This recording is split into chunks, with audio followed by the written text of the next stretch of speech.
Welcome to our weekly Mitzvah Shabbos program. This is the third program, Li'ilu Nishmas, Ma'izede, the Rebbe's Malamed, Shnei Zalman ben Rabbi Levi Yitzchak. This is a continuation of the Rebbe's youth, Rabbi Levi and Ma'izede.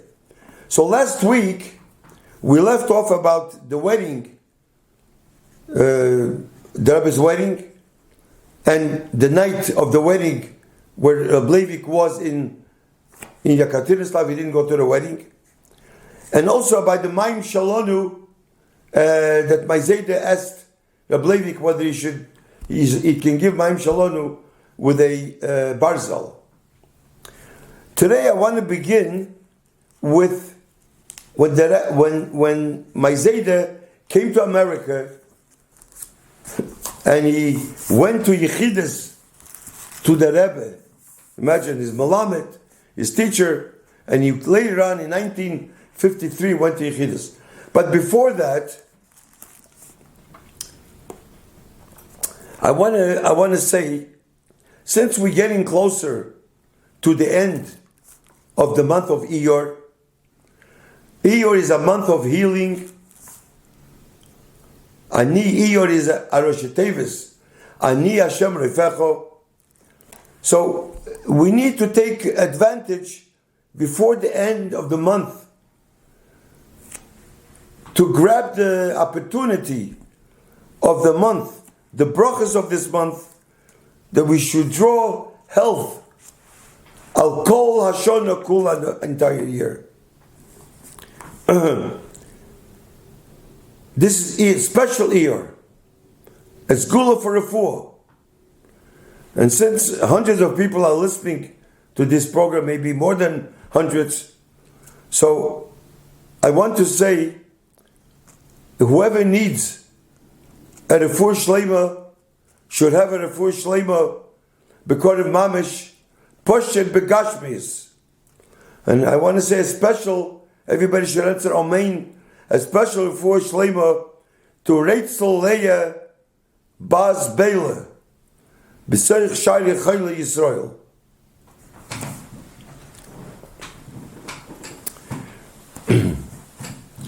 So before I continue the program, I want to say about Iyar. The Rebbe said, why is the month of Iyar an auspicious month of healing, more than any other month? The Eibishter is the healer all the time. And if a doctor heals, it's not the doctor. The doctor is only a shliach of the Eibishter. But it's the Eibishter doing. So what does it mean? And why bedafki in the month of Iyar, that Ani Hashem Refecho, every month is the Eibishter heals. If a doctor heals. So what's the pshat Ani Hashem Refecho? So the Rebbe explained once, a doctor is a shliach of the Eibishter. A patient comes to a doctor and he needs to be cured. So the patient is sick, and the doctor gives him medicine. Or a person needs an operation. The doctor gives him an operation. And of course, before the doctor takes the knife, he says, Eibishter, please help me. So he makes an operation, or the doctor helps him. But after he cures the patient, sometimes there is a remnant, a scar left. L'moshel, for example, when a person has a heart attack, and Baruch Hashem, he becomes healthy, there is always a remnant, there's something left. You can see that person had a heart attack. And that's why I think the Rebbe did not bench Gamel after his heart attack. Because in order to bench Gamel, you have to be 100%. And from a heart, I don't know if it's 100%. There's still something left over. Maybe that's why he didn't bench Gamel. So this is a doctor. This is how a doctor does. So a doctor cures, but there's still something left over. But when we say, Ani Hashem Reifecha, so two things. Number one, the Eibishter makes that person shouldn't become sick in the first place. And even if he becomes sick, he's cured. And there's no remnants that he was ever sick. This is the month of Iyar. Why B'davke Iyar? That's the difference between a doctor, a shliach, and the Eibishter himself. But why Iyar? Because Iyar comes after the month of Nisan. Nisan is a month of miracles, where it says Ani v'lo shaliach. Ani, the Eibishter took him out of Mitzrayim, not a shliach. Ani v'lo malach, not an angel. Ani v'lo saraf. Ani hu v'lo acher. The Eibishter took him out of Mitzrayim, not through a shliach. And Iyar comes right after the month of Nisan. Kol hamachalo asher samti b'Mitzrayim loy osim alecha ki ani Hashem rifecho. Ani Hashem rifecho comes after kol hamachalo samti b'Mitzrayim. So the miracles that the Eibishter did in Mitzrayim, the Eibishter himself. So the first month after Nisan, the Eibishter shows Ani Hashem Refecho. I will be dealing, meaning that the person won't become sick in the first place. And even if the person becomes sick, later on, he's 100% healthy. You can't even see a scar. You can't even see a remnant. That's what it means, Ani Hashem Refecho, and B'davke in Iyar, because Iyar comes after Nisan, a month of miracles. Now, since it's Mitzvah Shabbos, and I mentioned once that there's a minhag, that Mitzvah Shabbos, you say a story of tzaddikim. So here, but we're speaking about health, so I want to say a short story of the Rebbe.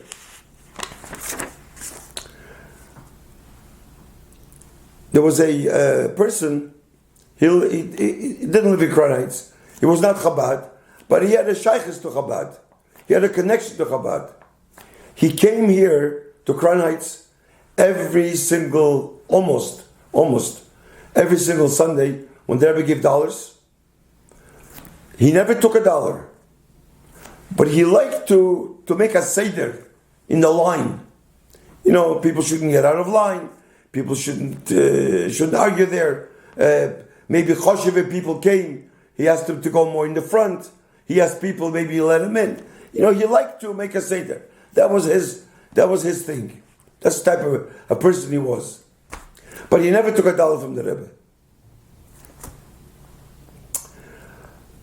Once, after Pesach, it was Iyar. Somebody asked him, he says, why didn't you ever take a dollar from the Rebbe? He says, I do my thing and I like what I do and I think the Rebbe is happy what I do. But take a dollar. He said, take a dollar. Take a dollar. You're here anyways. Never. So he said, okay. He went over to the Rebbe, took a dollar. And the Rebbe gave him a dollar, bracha v'atzlocha. Then the Rebbe told him, here's another $1 for a refuah shleima. He was shocked. He's not sick. I'm close to him. He came to this house. He was face red, and he said, "Come down to the basement. I need to talk to you." My father-in-law was sitting in this right here at this table. He was sitting. He didn't want him to hear. He says, "Come to the basement." I went with him. He says, "The Rebbe told me I should have a refuah shleima. I'm not sick," and he didn't know what to do. He was mamish u'ismensch. I said to him, "I don't know what to tell you. I mean, because I also would be nervous. That's the truth. Refuah shleima. I mean, The Rebbe doesn't just use words. Then I said to him, you know what? Rabbi Mindel is in my house. He's a smart man. He's the Rebbe's Amensch. He's the Friedrich Rebbe's Amensch. Ask him. Tell him what. So he went over to him here and he told him what the Rebbe said. He started to smile. The Rebbe, he said, it says, HaKadosh Baruch Hu Magdim Refuah L'Mako. The Eibishter brings the cure before the Mako. If there is a Mako, there is a cure. So just in case you were supposed to get sick, maybe. So the Rebbe gave you a bracha already. So why are you so nervous? That's what he told him. Okay. He told him it's a good word, it's emes, but he still was nervous. This was Sunday. Wednesday morning, Hatzolah took him to the hospital. He had internal bleeding. He was in the hospital 2 months. Baruch Hashem, he's cured now. He's Baruch Hashem. He lives in the same house now. He walks around, everything is fine. HaKadosh Baruch Hu Magdim Refuah L'Mako. This happened Take in New York. So I wanted to share with you the Ma'aseh Tzadikim, B'tzoi Shabbos. I wanted to share with you this Ma'aseh. Now I don't know if we have much time for our third program, but I will mention something. And for our third program, because I said we're going to have 3 programs. So today I want to mention the Yechidus that my Zayde, when he came to America with the Rebbe. My Zayde wasn't a well person. He had a stroke before he came to America. His hand didn't work, one foot didn't work, and he couldn't see with one eye. He came here, the joint, and then the joint sent him to Cleveland. We all moved to Cleveland. Then he moved back to New York afterwards. He was in Russia, he was in Germany, in Poking, then France. They came to America. When he came here, the Rebbe said, Bichlal, that if you need help with government assistance, always say that I send you. The Rebbe sent him. Anyway, so he went into Yechidus the first time, 1953, to the Rebbe. He went into the Rebbe right away stood up, came to the door. The Rebbe was standing. And the Rebbe said to my Zayde, sit down. My Zayde said to the Rebbe, how can I sit in front of the Rebbe? He couldn't sit. So then the Rebbe said, how can I sit in front of my Melamed? So they were both standing at least an hour and a half. They were talking a lot of things. And the Rebbe told them then, als ich gedenk noch, die Blätter Gemorre, was wir haben gelernt zusammen, I remember the pages Gemorre that we learned together. And they spoke an hour and a half. I guess, remember what, from years ago. The second time, a year or two later, my Zayde went into the Rebbe again. But the Rebbe said, sit down. He had to sit down because he couldn't stand. He didn't feel well. My Zayde lived in Cleveland, which I have no time to speak about that, maybe another time. I'm saying Bekitzer. He moved back to New York. He moved over here on Lincoln Place, downstairs. I remember he was very erlich. I mean, maybe api halacha, he didn't have to eat in the sukkah. He couldn't walk. I mean, there was no wheelchair. I don't know why. He didn't have a wheelchair. But there was no wheelchair. One foot didn't work. One hand didn't work.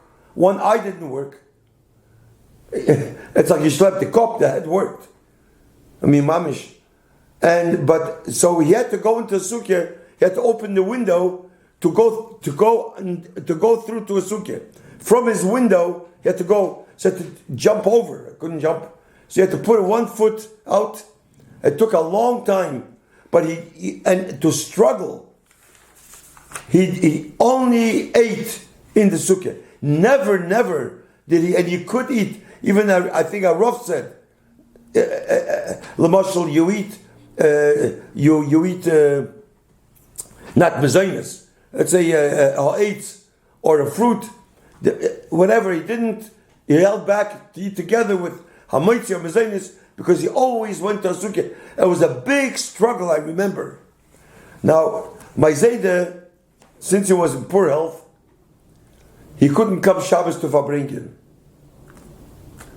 But in the weekdays, not all the time, he went. My uncle, Meir Dubrovsky, his son-in-law, helped him. And when it took him, it took a long time. Took him with a car. And he came to Fabrengen. I remember once, the Rebbe was in the middle of a sikha, and the Rebbe saw him from far. As soon as the Rebbe saw him, the Rebbe stopped. And the Rebbe stood up. And he was waiting for my Zayde, put him on the table to go up till the Rebbe. Then he sat down near the Rebbe. The Rebbe continued. And then he had to leave in the middle of Fabrengen. He couldn't stand the whole time. He couldn't sit the whole time. So in the middle of Fabrengen, even I think in the middle of Sikh even, the Rebbe stopped. The Rebbe they took him out. They helped him to the table. And the Rebbe looked at him the whole time until the end, until the Rebbe didn't see him. This is the Derech Eretz. We can all learn the Derech Eretz of a teacher. He wasn't a teacher as a bacher. It was a teacher when he was a child. 7, 8, 9, 10, 11 years old. So imagine if everybody would have Derech Eretz for their teacher like the Rebbe. This is a haloi. This is called iskashrus. When we say the word iskashrus, we speak. Connected. What does it mean? Do what the Rebbe does. Have Derech Eretz like the Rebbe has. The anhoge of the Rebbe being time like the Rebbe is in time. This is called iskashrus. To talk about iskashrus and then think about philosophy is nothing. Do what the Rebbe does. Mahu rachum, afata rachum. Just like the Rebbe does, do the same thing. And this is the lesson we can learn out from the Rebbe's Malabit. In Mitzvah Hashem, next week, we are going to continue our fourth program. Lilu Nishmas, my Zayde. Thank you.